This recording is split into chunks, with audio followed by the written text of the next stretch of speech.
Hello दोस्तों, मैं हूं जगदीश जोशी। आज के इस वीडियो में मैं आपको एक डिजिटल कॉन्टैक्टर और एक नॉर्मल कॉन्टैक्टर के बीच में डिफरेंस बताऊंगा और इन दोनों के कनेक्शंस भी मैं आपको बताऊंगा कि क्या इन दोनों में कुछ डिफरेंस होता है या फिर इनके कनेक्शन सेम होते हैं या फिर कुछ चेंजेस हमको करने होते हैं। वो सारी चीज़ें हम लोग डिटेल में डिस्कस करने वाले हैं। उससे पहले मैं आपसे एक क्वेश्चन पूछना चाहूँगा कि हमारे घरों में जो होम अप्लायंसेस होते हैं उनको हम सीरीज में कनेक्ट करते हैं या पैरेलल में कनेक्ट करते हैं। और प्लीज़ थोड़ा सा एक्सप्लेन भी करना कि अगर सीरीज में कनेक्ट करते हैं तो क्यों करते हैं और पैरेलल में कनेक्ट करते हैं तो क्यों करते हैं, ताकि जो बाकी के स्टूडेंट्स हैं जिनको नहीं पता इसका आंसर वो कमेंट्स पढ़ करके उनको पता लग सके और वो लोग भी जान सके।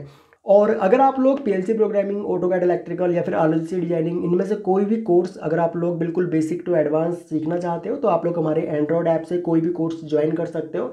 कोर्सेज का लिंक और ऐप का लिंक आपको मिलेगा वीडियो के नीचे डिस्क्रिप्शन में। तो सिंपली आप लोग उन लिंक्स को फॉलो करके जो भी कोर्स आपको ज्वाइन करना हो वो कोर्स आप लोग ज्वाइन कर सकते हो। तो यहाँ पे अगर हम लोग बात करें सबसे पहले एक नॉर्मल कॉन्टैक्टर की, तो आपको पता होगा कि हम लोग क्या काम करते हैं। नॉर्मली हम इन कॉन्टैक्टर्स को यूज करते हैं। ये एक टेंस का कॉन्टैक्टर है और ये एक पावर कॉन्टैक्टर है। ठीक है, कई बार कई सारे लोग पावर कॉन्टैक्टर और जो कंट्रोल कॉन्टैक्टर होते हैं उनमें कंफ्यूज रहते हैं। अब हालांकि कंट्रोल कॉन्टैक्टर जो है वो मार्केट में काफ़ी कम मिलते हैं या फिर हम लोग काफ़ी कम यूज़ करते हैं, क्योंकि पैनल्स में और पीएलसीज वगैरह यूज होने लग गई हैं। तो उनकी वजह से जो कंट्रोल कॉन्टैक्टर्स होते हैं वो काफ़ी कम यूज होते हैं। अभी भी होते हैं लेकिन काफ़ी कम यूज होते हैं। तो ये एक पावर का कॉन्टैक्टर है और पावर के कॉन्टैक्टर में हम लोग नॉर्मली क्या काम करते हैं, सिंपली आप इसकी कॉइल को, जैसे कि यहाँ पे देखो, यहाँ पे टर्मिनल है A1 एंड A2। ये 24 वोल्ट AC का कॉन्टैक्टर है, DC नहीं है, AC है। 24 वोल्ट AC इसकी कॉइल है जो कि 24 वोल्ट AC के ऊपर ऑपरेट होगी। ठीक है, तो यहाँ पे हम A1 और A2 पे सिंपली अगर 24 वोल्ट AC अगर हम लोग यहाँ पे कनेक्ट कर देंगे तो ये हमारा कॉन्टैक्टर, हम इसको कंट्रोल कर सकते हैं। सेम इसी तरीके से यहाँ पे तीन कॉन्टैक्ट्स हैं, जैसे कि L1, L2 एंड यहाँ पे L3। सेम इसी तरीके से यहाँ पे T1, T2 और T3। ये इनपुट साइड होती है, ये आउटपुट साइड होती है। और यहाँ पे ऊपर आपको देखने को मिलेगा कि इस कॉन्टैक्टर में एक NC पॉइंट है और एक NO पॉइंट है, यानी कि 13 और 14 ये इसका NO है और 21 और 22 ये इसका NC है।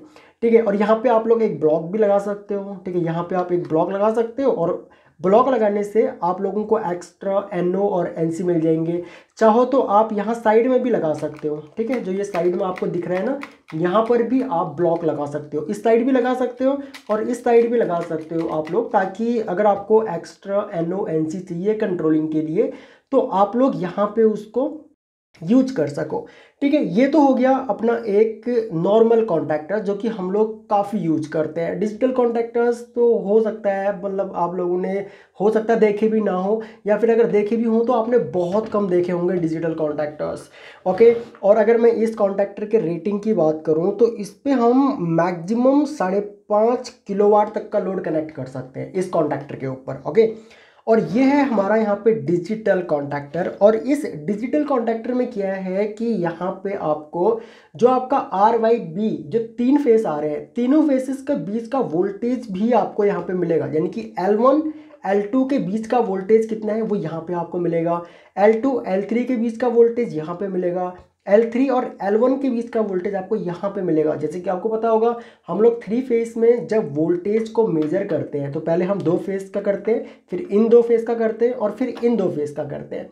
ठीक है, और इन दो फेसों के बीच का वोल्टेज हमारा कितना होना चाहिए वो आप लोग जो सिंगल फेस का, मतलब कि एक फेस और न्यूट्रल के बीच का जितना वोल्टेज है उसको आप लोग √3 से गुणा कर दो, उतना ही वोल्टेज आपको दो फेसों के बीच का मिलेगा। ठीक है, तो ये हो गया हमारा कि भाई L1 L2। अब ये जो वोल्टेज आपको मिलेगा वो यहाँ का वोल्टेज मिलेगा, वो आपको यहाँ का वोल्टेज नहीं मिलेगा। T1 T2 T3 का वोल्टेज नहीं मिलेगा, कॉन्टैक्टर के आउटपुट का वोल्टेज नहीं होगा, वो होगा आपके इनपुट साइड का वोल्टेज यहाँ पे। ओके, अब वोल्टेज यहाँ पे L1 L2 और यहाँ पे L2 L3 L1 यहाँ पे वोल्टेज दिखा रहा है। तो यहाँ पे एक तरीके से डिजिटल वोल्ट मीटर लगा हुआ है। अब ये डिजिटल वोल्ट मीटर लगा हुआ है तो ये सीरीज में पैरेलल में कैसे होगा वो आप मुझे कमेंट करके बताओगे। ओके, और डिजिटल एक कॉन्टैक्टर में डिसएडवांटेज कह लो या फिर इसमें एक कमी कह लो कि इसमें आप लोग एक्स्ट्रा NO NC ब्लॉक नहीं लगा सकते हो। ठीक है ना, तो यहाँ कहीं पे ऑप्शन रहता है और ऊपर तो कोई मतलब ही नहीं बनता। लेकिन यहाँ पे आपको 2 तो NC टर्मिनल मिल जाते हैं और 2 ही आपको यहाँ पे NO टर्मिनल मिल जाते हैं। 21-22 ये NC है, 31-32 ये भी NC है। इसी तरीके से 13-14 ये इसका NO टर्मिनल है और यहाँ पे 43-44 ये इसका NO टर्मिनल है। अगर आपको NC और NO ये पता करना है, जैसे कि जो भी यहाँ पे लास्ट में नंबर्स हों, जैसे कि 21-22 है तो यहाँ पे लास्ट में 1 और 2 है, 1 2 NC होता है और यहाँ पे 3 और 4 जो होता है वो NO होता है। तो इसी तरीके से यहाँ पे 1 और 2 यानी कि 21 और 22 यहाँ पे NC होगा और यहाँ पे भी देखो 31-32 NC होगा।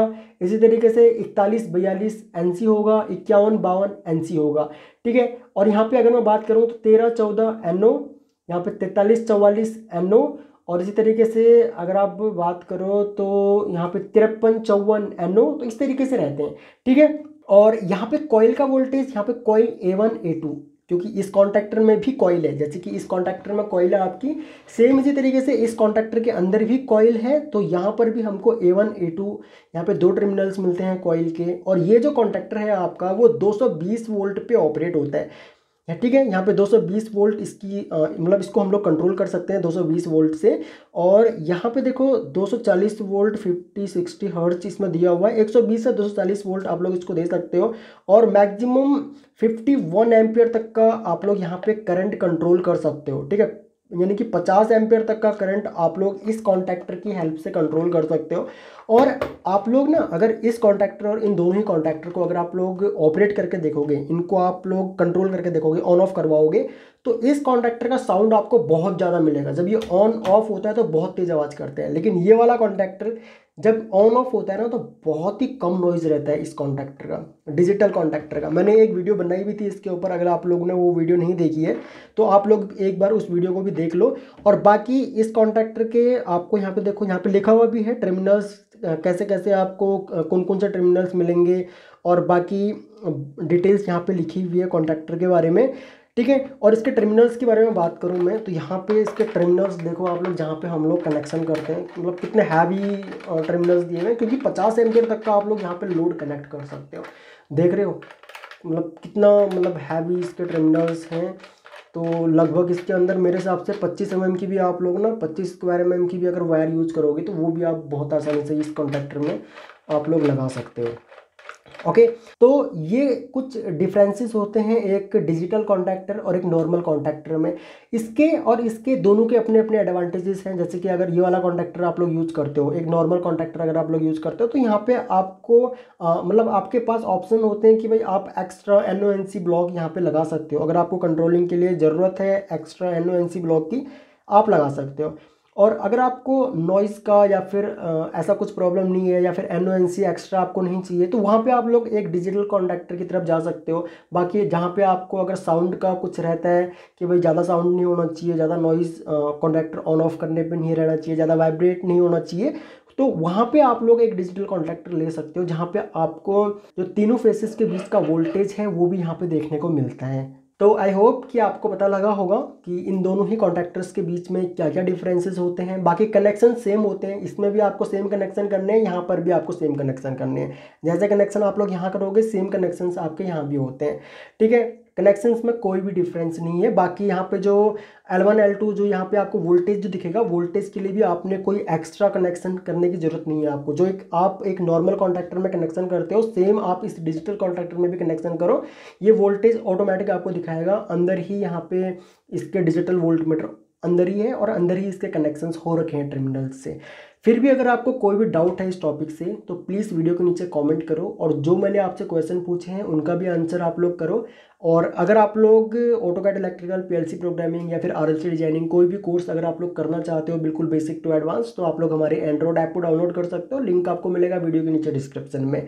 अगर आप लोग चैनल पर न्यू हो तो चैनल को आप लोग सब्सक्राइब कर दो, बगल में जो बेल आइकॉन है उसको भी ऑन कर लो, ताकि आपको हमारी सभी न्यू वीडियोस का नोटिफिकेशन लगातार मिलता रहे। So thanks for watching guys, जल्द मिलते हैं अपनी नेक्स्ट वीडियो लेक्चर में।